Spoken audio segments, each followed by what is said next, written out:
আমারে কইলো বাচ্চা হইতে দেরি হইব। আমি কইলাম এত ডাক্তার থাকতে দেরি হইব কেন? প্রয়োজন হলে আরো 2-3 জন মিলে চেষ্টা করেন। আসসালামু আলাইকুম। শ্বশুর আব্বা আমারে এসে কইলো তোমার শাশুড়ি তো টেনশনে একবারে মৃত্যু পথযাত্রী। আমি কইলাম যাত্রা শুভ হোক। এক ভদ্র মহিলা এসে আমারে কইলো আমার পোলা তো 3 মাস হইলো হাঁটতেছে। আমি কইলাম হায় হায় ওরে আটকান, বহুদূর তো চইলা গেছে। আমার বউ আমারে ডাইকা কইলো খুব টেনশন হইতেছে যদি একটা কিছু হয়। আমি কইলাম আরে একটা কিছু হওয়ার জন্যই তো আনছি। আমি কইলাম থাকো আমি বাসা থেকে আসতেছি। কইলো তার আগে তোমার শালি আসুক। আরে তাইলে যায় লাভ কি? দিদা আমারে কইলো বাচ্চা হওয়ার আগে টক খাওয়ান লাগে, এই ধর তোর বইয়ের জন্য 1 বাটি আচার নিয়ে যা। আমি কইলাম তাহলে আমারও 1 বাটি দাও। দিদা কইলো আরে না বাচ্চা তো হইব তোর বইয়ের। আমি কইলাম হ অবাক ব্যাপার, একই দিনে বিয়ে করলাম শুধু বইয়ের খবর হয়ে গেল। বউ কইলো বাড়িতে নতুন অতিথি আসতেছে, শুনে খুব আনন্দ পাইলাম। পরদিন দেখি শ্বশুর শাশুড়ি চলে আসছে। পাশের ঘর থেকে শালিকা এসে আমারে কইলো দুলা ভাই আমি কিন্তু বইন্ডে সারা রাইতে ঘুমাইতে পারি না। আমি কইলাম হ আমিও। আজ থেকে তোমরা দুজনে একসাথে থাইকো, আমি মধ্যিখানে ম্যারেজ করে আনি মনে। শালি কইলো আমার বোনের বাচ্চা হইব জন্য আমার খুব খুশি খুশি লাগতেছে। আমি কইলাম এইবার তোমার উচিত তোমার বোনকে খুশি করা। পরিবার পরিকল্পনার এক আপা আসছিল। আপা আমারে কইলো যে জন্ম নিয়ন্ত্রণের জন্য কোনো পদ্ধতি গ্রহণ করছিলেন কি? আমি কইলাম পদ্ধতি একটা গ্রহণ করছিলাম কিন্তু ওইটা নিয়ন্ত্রণের না।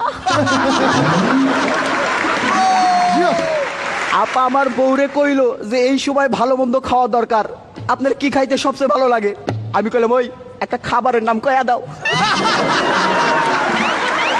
ওইটা কইও না।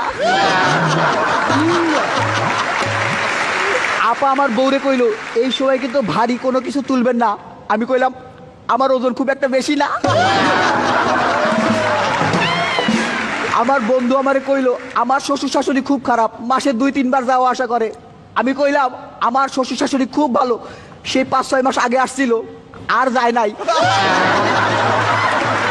আমি যাই শ্বশুর শাশুড়ি কইলাম আপনারা বাড়ি যাইবেন কবে? কইলো নাতি নাতির মুখটা দেখে যাবো না। আমি কইলাম ঠিক আছে 2-3 দিনের মধ্যে একটা ব্যবস্থা করতেছি। হানিমুন থেকে ফিরেই তো বউরে হাসপাতালে পাঠানো যায় না, লোকজন কি মনে করবো, তাই বিস্তারিত একটু কইলাম। শালিরে করে রিক্সায় করে হাসপাতালের দিকে আসতেছিলাম। শালি আমার জড়াই ধরে কইলো আমার খুব টেনশন হইতেছে। আমি আরো শক্ত করে জড়াই ধরলাম, আমার টেনশন তো বেশি। হাসপাতালে ঢুকতেই ডাক্তার রে দেখা বুকটা ধীপ ধীপ করতেছিল। মাইয়া ডাক্তার রে। ডাক্তার আপা আমারে কইলো বাচ্চা হইতে দেরি হইব। আমি কইলাম এত ডাক্তার থাকতে দেরি হইব কেন? প্রয়োজন হলে আরো 2-3 জন মিলে চেষ্টা করেন। টেনশনে কাঁপতেছিল আমার হাত, নড়তে লাগলো আমার চোখ, গরম হয়ে উঠলো মাথা। আমি দোয়া করলাম যে বাচ্চা জানি দেখতে আমার মতো হয়, দুষ্টুর প্রতিবেশীর তো অভাব নাই। এমন সময় নার্স আইসা কইলো আপনার একটা ছেলে সন্তান হয়েছে। আমি কইলাম এত চেষ্টার পরে একটা। দাঁড়ান বউরে খবরটা দিয়ে আসতেছি। যাইয়া বাচ্চারে তো দেখে অবাক, এতদিন পরে হইলো তাও এত ছোট। এই বাচ্চারে পাল্টাই দেন, লিক হয়ে গেছে। বাচ্চার মুখ দেখে তো অবাক, একবারে দাদুর মতো। আরে দাঁত ছাড়া যে।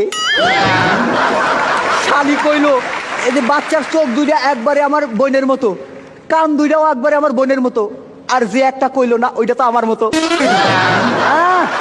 আমি নাকের কথা কইতেছিলাম।